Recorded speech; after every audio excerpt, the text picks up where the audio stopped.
It was a Tuesday afternoon when my daughter called me from the hospital parking lot and said, "Dad, I think my husband has been stealing from Grandma for years." Her voice was so flat it scared me more than crying would have. I told her to stay where she was. I was in my car before she finished the sentence. Let me back up. My name is Charles, and at 64 I had spent the better part of 4 decades building a decent life in Charlotte, North Carolina. I ran a small accounting firm for 32 years, the kind of place where people brought their shoe boxes of receipts in April and trusted you to make sense of the mess. I retired in 2021 with a good reputation, a paid-off house, and enough set aside that I didn't need to worry. My wife Evelyn passed from ovarian cancer in 2019. That loss reshaped everything. The way a flood doesn't just ruin the furniture, it changes the foundation of the house. My mother, Ida, was 81. She lived alone in the house where she'd raised 4 children on Beatty's Ford Road, the same house my father had bought in 1971 for $32,000 and paid off in full by 1989. She was sharp, independent, walked to the mailbox every morning without help, still cooked Sunday dinner from scratch. But after her second hip surgery in 2022, she'd slowed down in ways she didn't like to admit. She needed help with errands, with bills, with the computer. She needed someone nearby. My daughter, Nina, was 38. She had married her husband, a man named Terrell, 9 years earlier in a small ceremony at our church. I had reservations about Terrell from the beginning. Not accusations, not evidence, just a feeling. The kind that sits in the back of your chest and never fully quiets down. He was charming in that deliberate way that makes you feel managed rather than liked. He worked in financial advising, knew all the right language, could talk about markets and portfolios and tax-advantaged accounts in a way that made regular people feel like they needed him. Nina loved him completely, and I loved my daughter completely, so I kept my reservations to myself and gave the man the benefit of the doubt he hadn't quite earned. When my mother's hip made it harder for her to keep track of everything on her own, it was Terrell who suggested he could help. He said it casually over Sunday dinner about 2 years ago. "Ida, you know I do this for a living. Let me take a look at your accounts. Make sure everything's set up right, maybe consolidate a few things so it's less to manage." My mother lit up. She'd always liked Terrell. She said he reminded her of my father, which told me more about how loneliness can reshape our perception than anything else I've learned in 64 years. I should have said something then. I should have told my mother, politely but clearly, that family and money don't mix well even when intentions are pure. But Nina was sitting right there, and the look on her face when her mother-in-law praised her husband. That pride, that relief. I didn't want to take that from her.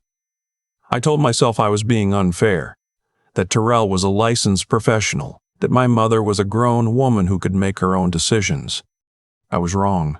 I should have always listened to the feeling in my chest. My mother had 3 main financial assets: the house on Beatty's Ford Road, which she owned outright and which had appreciated to roughly $400,000 in the current market, a traditional IRA from my father's pension rollover, worth about $220,000, and a joint savings account she'd kept since the 1980s that held about $60,000, built up slowly from birthday money, tax returns, the occasional rent check from a basement tenant she'd had for 12 years. Nothing extravagant. Everything earned the slow, honest way. The Tuesday my daughter called me from the hospital parking lot. My mother had been admitted for what the doctors described as a hypertensive crisis. Her blood pressure had spiked to dangerous levels. She'd collapsed while watering her front porch plants, and a neighbor had found her and called 911. That part wasn't Terrell's doing. That was just age catching up to a woman who refused to let it. Nina had rushed to the hospital, and while she was waiting in the ER, she tried to access my mother's online banking portal to check whether her Medicare supplement had been billed correctly. My mother had given Nina the login information months earlier, something Terrell had arranged as part of his so-called streamlining. What Nina found when she logged in stopped her cold. The savings account held $412. She called me from the parking lot because she didn't know what else to do, and she wasn't ready to walk back inside to where her husband was sitting with my mother. I drove 40 minutes without remembering any of it. I found Nina outside the main entrance. Her eyes were dry, but her hands were shaking. She showed me the screen on her phone, the account history, 2 years of withdrawals and amounts just under $10,000, spaced out every 6 to 8 weeks. 22 transactions, $59,000 gone. The transfers went to an account Nina didn't recognize. Below $10,000, because that's the federal reporting threshold for suspicious cash activity. Whoever had done this knew exactly what they were doing. I'm a retired accountant. I understood immediately. We sat in my car for 45 minutes, and I made her tell me everything she could remember about the last 2 years. The access Terrell had been given. The documents my mother had signed, the time about 8 months ago, when my mother had mentioned that Terrell was helping reorganize her IRA into something with better growth potential, and how Nina had thought that sounded like a good thing. I asked her if she had ever seen the new account statements. She hadn't. Terrell always handled the paperwork, always had a simple explanation, always made my mother feel like she was being taken care of. Nina started crying then, not the soft kind. The kind that comes from somewhere below grief. I didn't know, Dad. I know you didn't. What do we do? I thought about walking inside and confronting him right there in the waiting room. I thought about it seriously. But I am an accountant. I have spent my entire career knowing that what you feel and what you can prove are two entirely different things, and I knew that if we showed our hand now, documents could disappear. Accounts could be moved.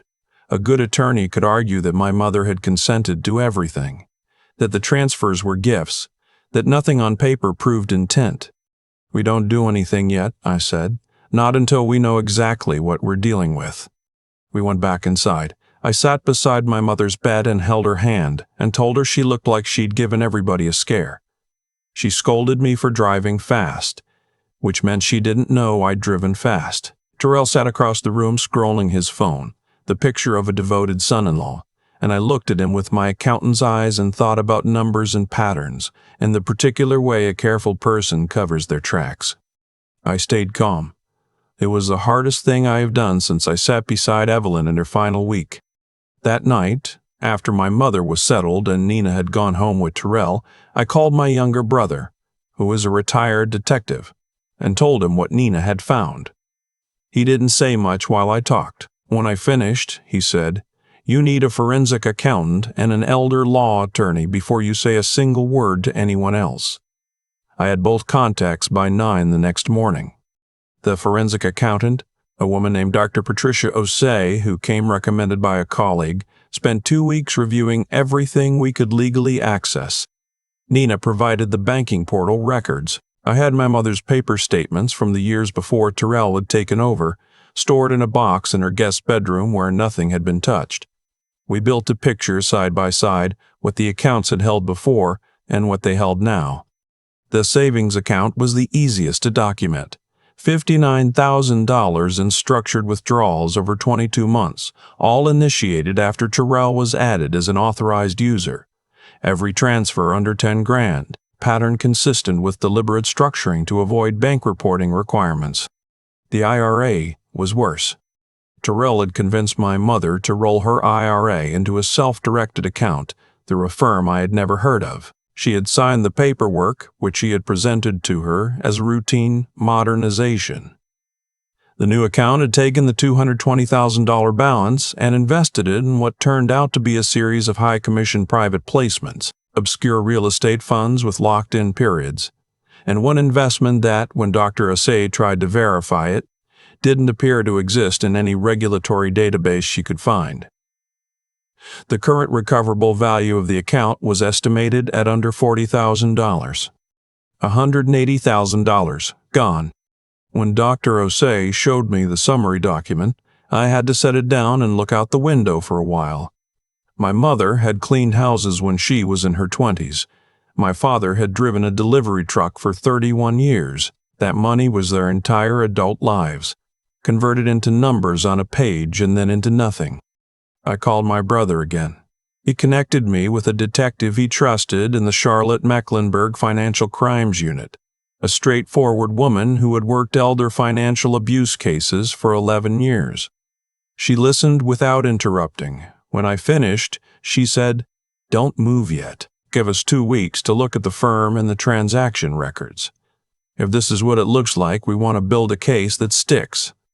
I asked the same question Walter Coleman asked in a different city under different circumstances. And in the meantime, my 81-year-old mother thinks her son-in-law is managing her retirement. In the meantime, the detective said, "You're the one protecting her, and the best protection right now is not letting him know you're coming." I didn't tell my mother. Not yet. She was still recovering, still tired, still trusting. Every time I visited her that week, Terrell was there or had just left, always helpful, always attentive, always making her tea and reminding her to take her blood pressure medication. I watched him hand her a glass of water one afternoon and thought about what it means to perform care so convincingly that the person receiving it never doubts it's real. The hardest part was Nina. She was sleeping in the same bed as the man I was now nearly certain had stolen her grandmother's life savings. She had to wake up every morning and act like nothing had changed. She called me every night from her car in the garage before she went inside, and I talked her through it, told her to hold on, told her we were almost there. She asked me once, her voice so quiet I had to press the phone against my ear, whether she thought he had married her knowing he'd do this eventually. "I don't know," I told her honestly.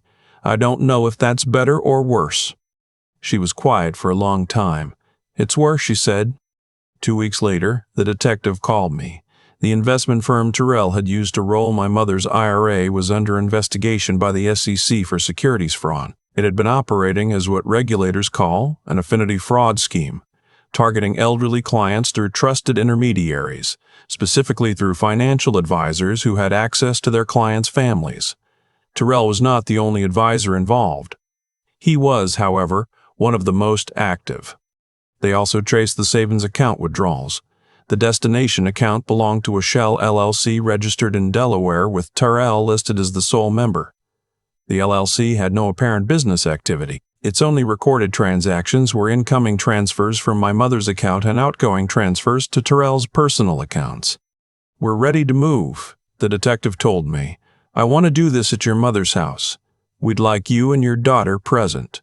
It's cleaner, and frankly, it gives us a chance to observe your son-in-law's reaction in a controlled setting." I had one condition. Nina would be the one to ask him to come over, not me. If I called, he might sense something.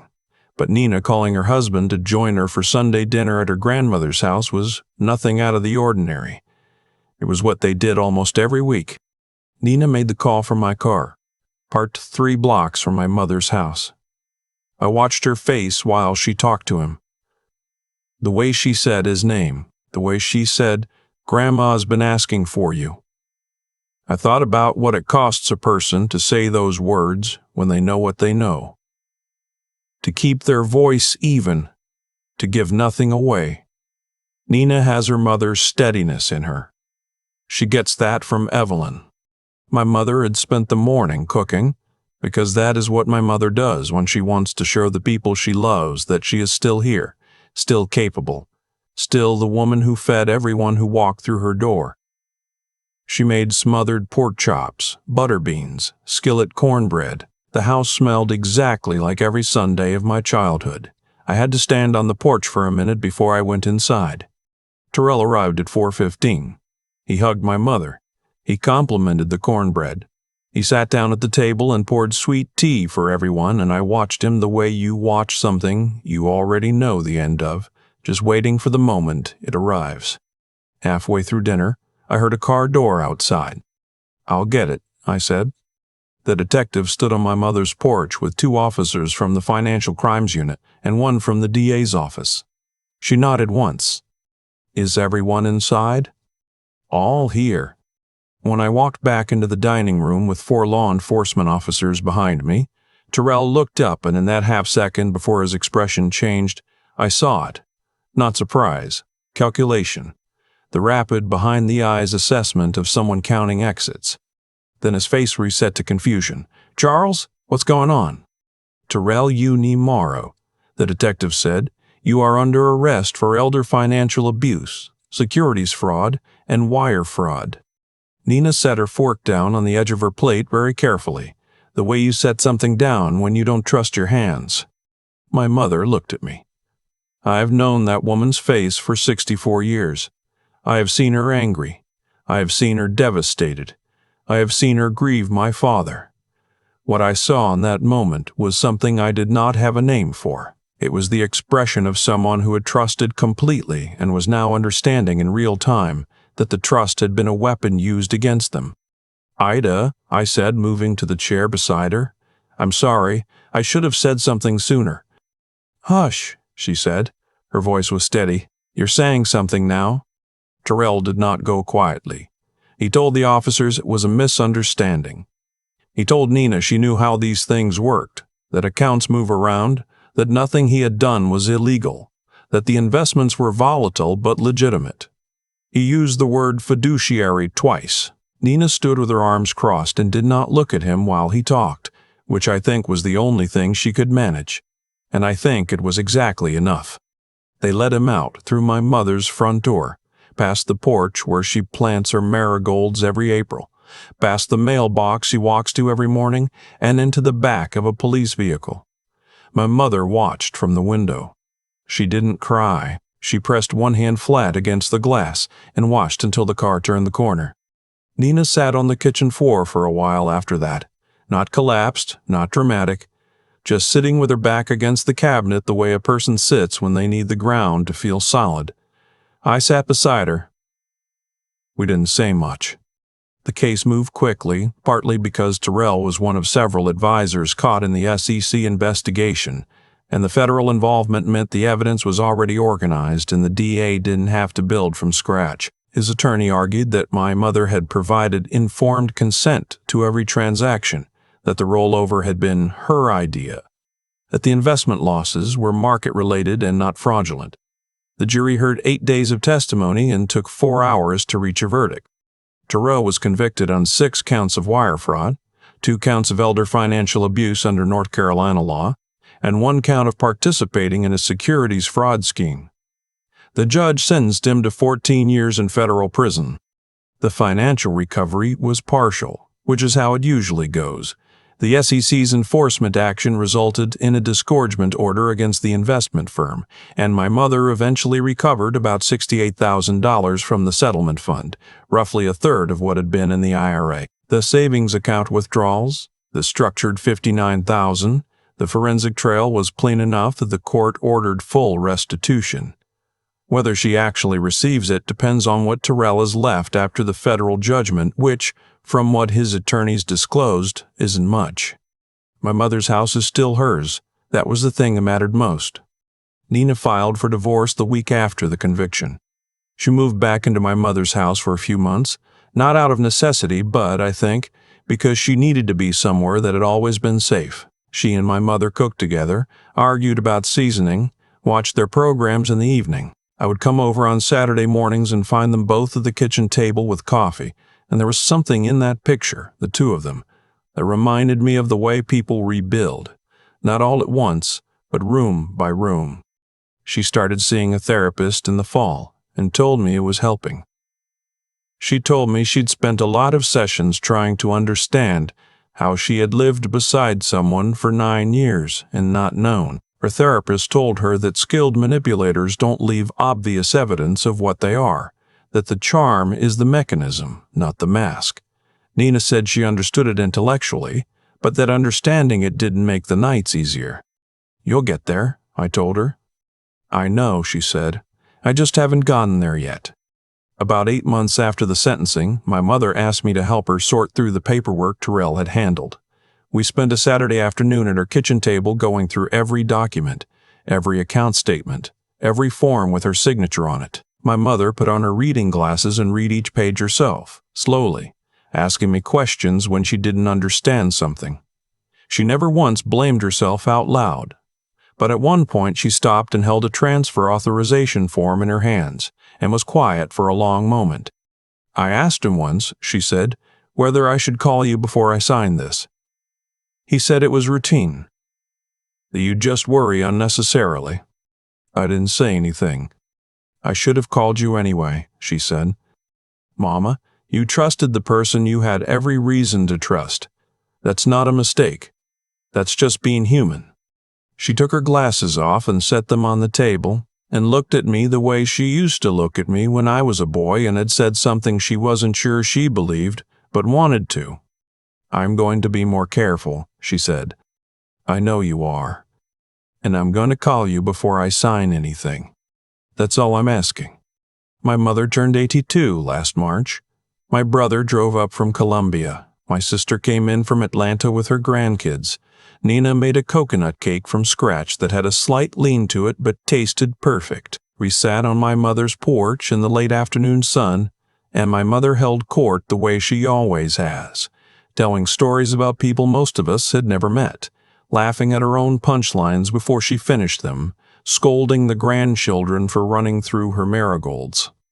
At some point, I went inside to get more ice, and I stood for a moment in her kitchen, alone in the quiet. The same kitchen where she'd cooked 1,000 Sunday dinners. The same cabinets my father had installed himself in 1974. I thought about how close it had come. Another year, maybe 2, and there would have been nothing left. The house might have been next, some scheme or loan she didn't understand. She might have spent her final years in a place she didn't choose, wondering where it had all gone.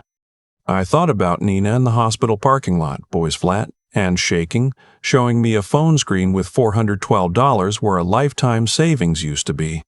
And I thought about what I had almost let happen because I didn't want to cause discomfort at a dinner table, because I thought keeping the peace was the same thing as keeping people safe. It isn't. I know that now in a way I cannot unknow. When you are sitting across from someone who is kind to your family's face and criminal behind their back, your gut already knows. It knows before the bank statements, before the forensic accountant, before the detective shows up at the door. The feeling doesn't announce itself dramatically. It sits quietly in your chest and waits for you to pay attention. I didn't pay attention soon enough. My mother is fine. My daughter is rebuilding.